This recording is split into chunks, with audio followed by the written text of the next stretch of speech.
Om Swastiastu.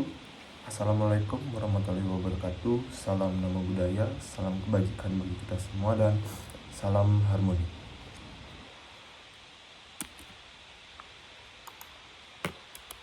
Baik, di kesempatan kali ini saya akan melakukan presentasi tentang 12 prinsip pembelajaran berbasis multimedia menurut Richard E. Mayer.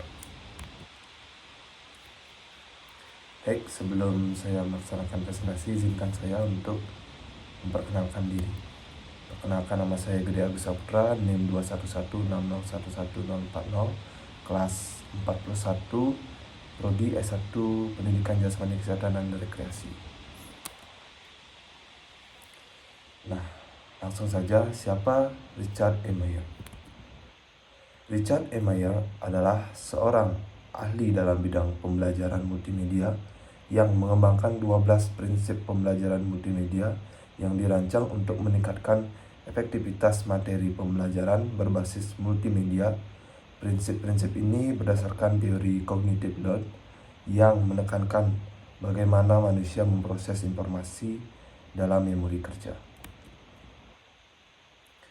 Nah, apa saja 12 prinsip multimedia? Yang pertama ada coherence prinsip, yaitu prinsip koherensi. Prinsip koherensi adalah pola ketertarikan antara bagian-bagian yang ada dalam sebuah media sehingga memiliki kesatuan bahan ajar yang utuh. Koherensi juga dapat diartikan sebagai keselarasan yang mendalam antara bentuk isi. Jadi dalam koherensi ini hindari menyertakan elemen yang tidak relevan seperti gambar, suara, atau teks tambahan yang dapat mengalihkan perhatian. Contohnya, jangan menambahkan musik, latar, atau animasi berlebihan jika tidak mendukung tujuan pembelajaran. Kemudian yang kedua ada signaling principle atau prinsip sinyal. Prinsip pemberian sinyal dalam pembelajaran multimedia adalah penggunaan isyarat untuk mengarahkan perhatian peserta didik ke bagian materi yang relevan. Jadi gunakan petunjuk visual atau verbal untuk menyoroti informasi penting. Seperti contohnya, gunakan penanda seperti warna, garis tebal, atau panah untuk menunjukkan poin-poin utama pada slide. Kemudian yang ketiga ada redundancy principle atau prinsip redundansi. Prinsip redundansi adalah prinsip yang menyatakan bahwa penyajian informasi yang sama dalam berbagai format seperti bersamaan dapat membebani kapasitas kognitif dan menghambat pembelajaran. Hindari menyajikan teks narasi yang sama persis dengan teks tertulis pada layar. Menyampaikan informasi, jangan tampilan teks penuh yang sama. Gunakan poin-poin penting saja. Kemudian yang keempat ada spatial cognitive principle atau prinsip kontinuitas ruang.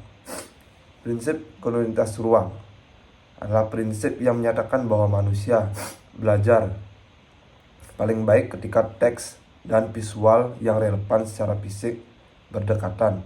Letakkan teks dan gambar yang berhubungan berdekatan secara fisik di layar. Seperti contoh, jika ada diagram, teks penjelasan harus berada di dekat bagian yang dijelaskan, bukan di tempat terpisah. Kemudian yang kelima ada temporal continuity principle atau prinsip kontinuitas waktu. Prinsip kontinuitas waktu adalah prinsip pembelajaran yang menyatakan bahwa siswa lebih baik ketika kata-kata dan gambar disajikan secara bersamaan, bukan berurutan. Sajikan elemen visual dan audio secara bersamaan, bukan secara terpisah. Seperti contoh, narasi yang menjelaskan sebuah animasi harus diputar bersamaan dengan animasinya, bukan setelahnya. Kemudian yang nomor ke-6 ada segmenting principle atau prinsip segmentasi. Prinsip segmentasi adalah proses memecahkan informasi yang kompleks menjadi bagian-bagian yang lebih kecil dan mudah dikelola. Pecah materi pembelajaran menjadi segmen kecil yang lebih mudah dipahami daripada menyajikan semua sekaligus.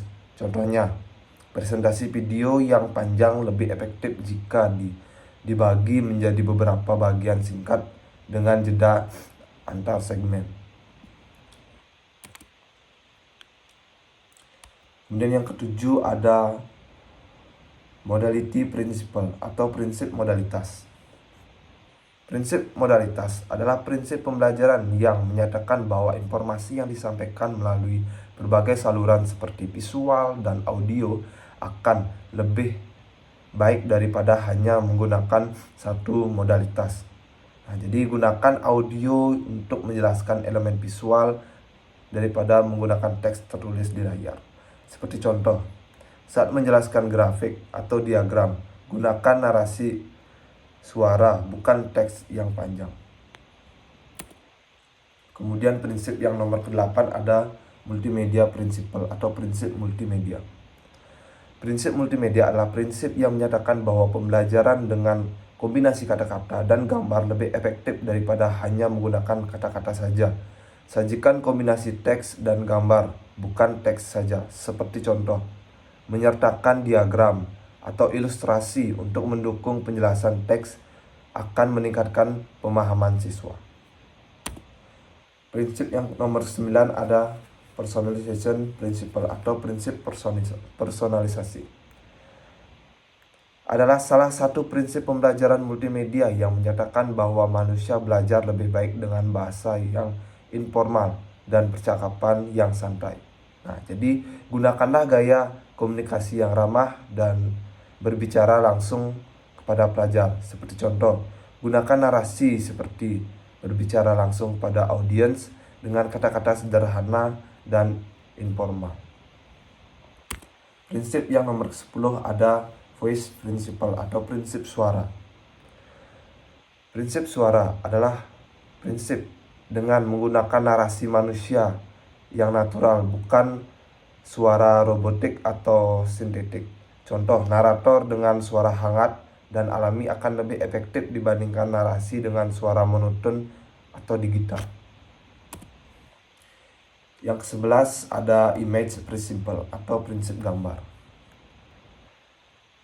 Keberadaan gambar narator pada layar tidak selalu meningkatkan pembelajaran. Contoh, tidak perlu menampilkan video narator jika fokus pembelajaran ada pada materi visual seperti diagram atau animasi. Kemudian yang terakhir ada free training principle atau prinsip free training.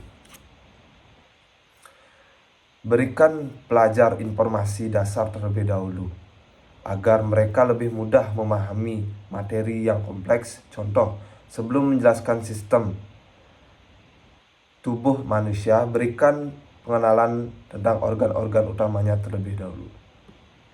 Nah, jadi prinsip-prinsip ini saling melengkapi untuk menciptakan materi pembelajaran yang lebih efektif dengan mengurangi beban kognitif pelajar, meningkatkan fokus dan mempermudah proses pemahaman informasi.